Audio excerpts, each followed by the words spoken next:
Ensonga z'omugenzi gwanga zibuzaabuza nabadde sangala ziddamu zoogerako. Naye nino zoogerako lw'ensonga ebintu ebizirimu bibuzaabuza. Kasirye Gwanga y'omusajja aludde mu magye ga Uganda n'osinga President Museveni ebbanga ly'amaze mu magye. Enfaayi yabadde matankane ng'empale z'omusajja afuga eggwanga lyaffe Uganda.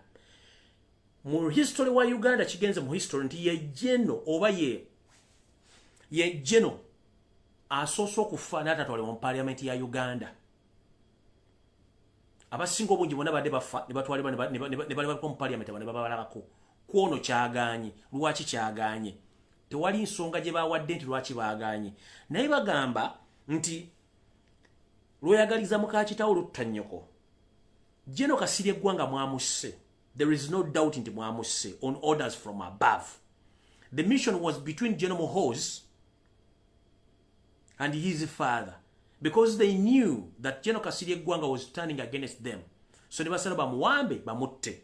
Naye njagala babula ekintu kimu kiswaza nnyo kuba nti omusajja temwamututte mu parliament abantu mulabako.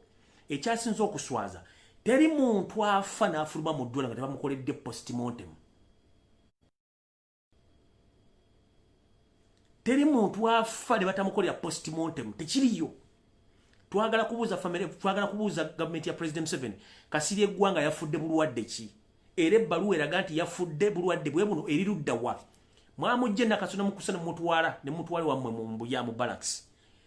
Nakasero hospital teyafuluma postmortem. Ne mutwala mu ddwaliro lyammwe okumukuuma Bombo Barracks. Bombo Barracks sura teyafulumiza postmortem. Mwaziise ki? Nze nonna instincts ezingamba nti Jeno Kasirye Gwanga mwandibanga mwamukola ekintu ekitasoboka kukkiriza muntu yenna mulabako. Kubanga ne mu mazika gennyini temwakkiriza muntu n'omu kujja ku inspectinga kulaba Kasirye Gwanga. Kiki kye mwaziise? Era lwaki entana ya Kasirye Gwanga mwagisibyeko obutimba nana mugisurroundings obutimba? Era lwaki amagye amangu gakyaliwo gakuuma entana ya Kasirye Gwanga? For what reason? Kubanga muti ekintu kimu muti anti basobola okujja ne babisimula entaana eyo ne bajjawo Kasirye Gwanga samples ne bazitwala okumukebera ekintu kye yafa ekyo kyo mukitya nnyo.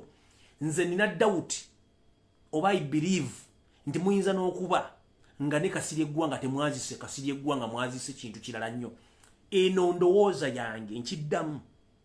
Eno ndowooza yange okusinzira mwakukusizza omusajja ono okumujja mu ddwaliro okumuteeka ebbombo okumujja ebbombo okumuteeka gye mwamuziise gwomuga nti mwamuzi. Nze ndowooza yange ndowooza nti mwazise Gwanga.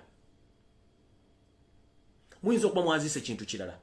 Bwe mba mwazise Gwanga muteeka okuba nge either mwazise vvu which by nti basobola kufuna evidence mu vvu. Eyo yendowooza yange. Eyo yange teri mu mawulire teri luddawa. Eyo yange nga nzira nze esigalizza. Postmortem bwe bateyafulumye twagala tumanyi lwaki teyafulumye. Ekyokubiri lwaki mwaganya abantu okulabako ku Kasirye Gwanga kitwagala okumanya. Era lwaki entana ya Kasirye Gwanga mu bantu bonna be muziise bajjeno bonna lwaki era ye mwagisurroundingisiza akatimba n'esiringibwa off. Kubanga ndabyeko Muganda Frank Gashumba agenze lero tekayo ekimuli ngeri surrounded by what? Ngeri sound nga bagisibyeko obutimba ne twebuuza kino nga kibadde kiri si kya bulijjo kikola kino kiriko ki? Nze eno endowooza yange ndowooza nti ku bintu bibiri waliwo ekituufu. Mwandibanga Gwanga mwamwokya mwaziise vvu ne muteekamu n'ekintu ekyadde kisobola okuzitowa keesi eyo. Eyo ndowooza yange esooka.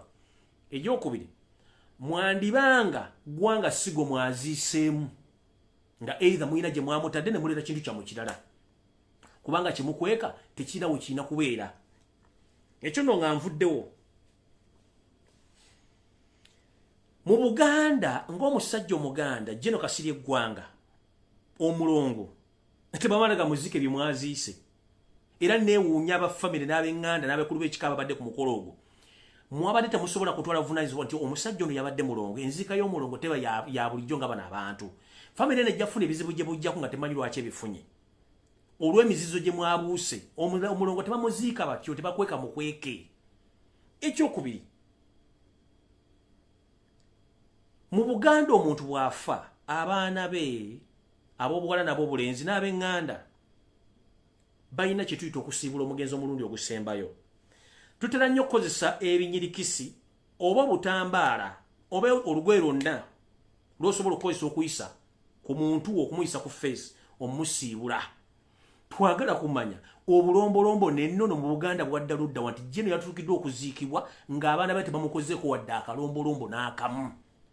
Singa abaana bano banaalumbibwa omuzimu gwa kitaabwe nga tebamusiibudde, Museveni ogenda kubeerayo.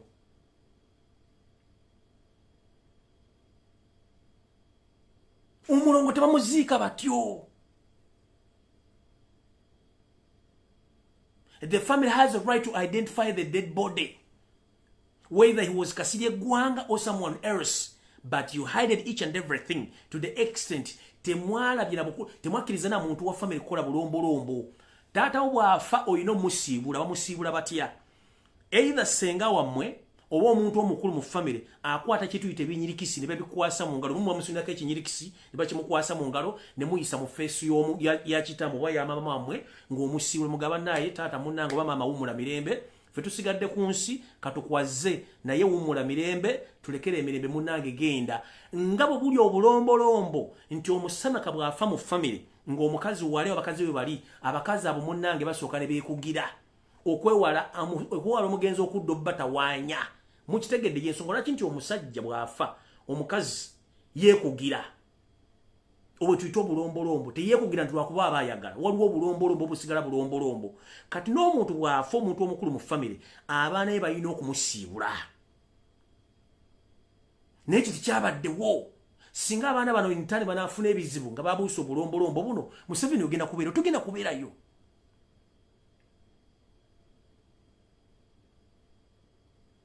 Tugenda kubeerayo. Njagala bo aspect zonna mutunuulire mu bulungi nnyo. Era kira twagala kumanya since then Kasirye Gwanga mwamuwamba mujja mu maka go mutwala mu balakisi ne mumucunya ne mumutwala okutuuka okubanga mwamuziise nga kiri ku likodi ye jeno asoso okuzikibwa nga tetufunye ekifaananyi kye kya bulwadde bwe wadde mu ddwaliro. Tetufunye wadde ekifaananyi kye eky'obulwadde bwe ng'ali mu ddwaliro. Tetwafunye ekifaananyi kye kyonna ng'ateekebwa mu keesi.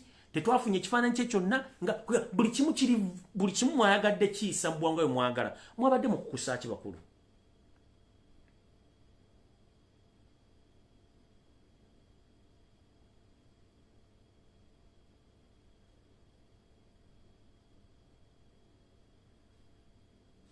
Ekisoko lyabadde mulongo, ekyokubiri family mwagimmye rights zaayo ez'obulombolombo.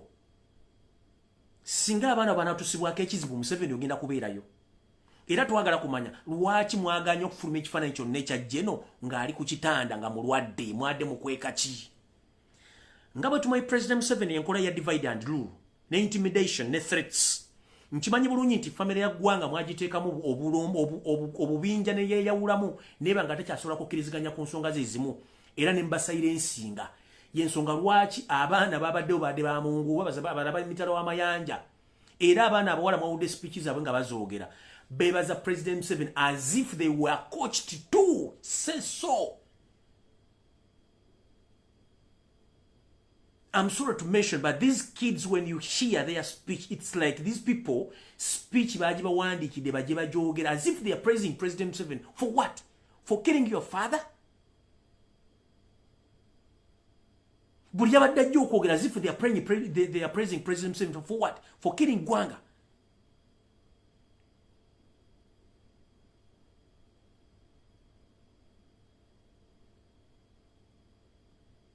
Nawuliza speech y'omwana ngamba wow.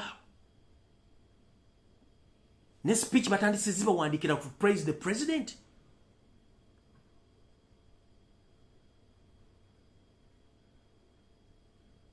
So, family ya Gwanga mulina okweberera mutwagala tumanye kitammwe yafaaki, jjajjammwe yafaaki. One, mulina okumakinga sure nga mufuna ba private investigators. Badde mbaziikuule, bafune samples, bakole private investigations tumanye kye kyatta Kasirye.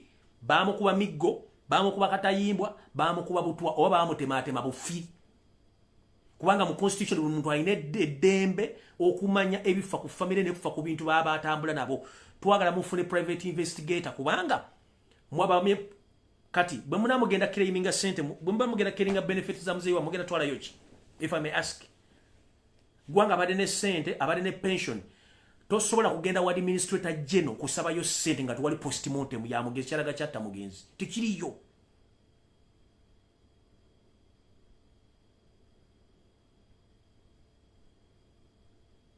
Mbabuuza bazibana bakasiri mugenda genda mu banka mujesereza akasiri mugenda kuzigisayo mutiya mugenda kujja benefits za akasiri mugenda zije on what grounds kwa muna agenda wa administrator general agenda bagamba what was the cause of death of General nga mukaluna maso kubanga postmortem bweti yafulumi.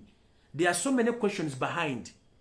You should wake up before it's too late. Muleme kwekiriranya ezo speeches baba wandikide muzogere nga mu praising President Museveni as if mu praising God ateke nyini yabatidde omuntu wamwe musaga mwaso bulombolombo nennono omusajja mwamuzise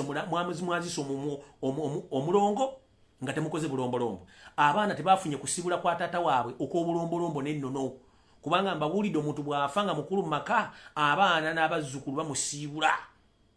Senga w'abaana mwanyina w'omugenzi ajja n'ebinyirikisi amanye namba y'abaana buli mwana bamuwa ekinyirikisi n'ayita ku feesi y'omugenzi n'amusiibula era n'amugamba taata totawanyanga oba mama totawanyanga wummula mirembe ffe tusigadde tuli balamu katutambuze obulamu. Ekyo mu Buganda tubadde tukikola ebbanga n'ebbanga naye kuno tebakikoze kati ffe tuli ku abaana baleo tuli ku ki kyovula nti emizimu girumba abantu tebagenda mu kyaki z'abalokole kubanga tebamanyi kyakkola. Abantu bagweddalo kuba tebamanyi kyakkola obulombolombo neno twabuvaako. Kati nze mbabuulidde mbawa benefit of doubt mugenda gende wa administrator general okiraiminga sente zamwe eza taata mu kasiri eggwanga. Administrator general babuuza what was the cause of death of your father Angazi tebagenda bawadi n'ekikumi n'eki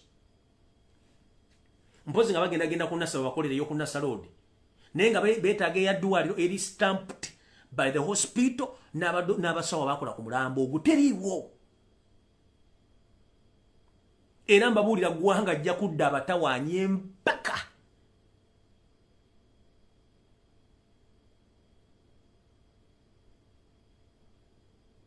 Gwanga agenda kudda abatawaanya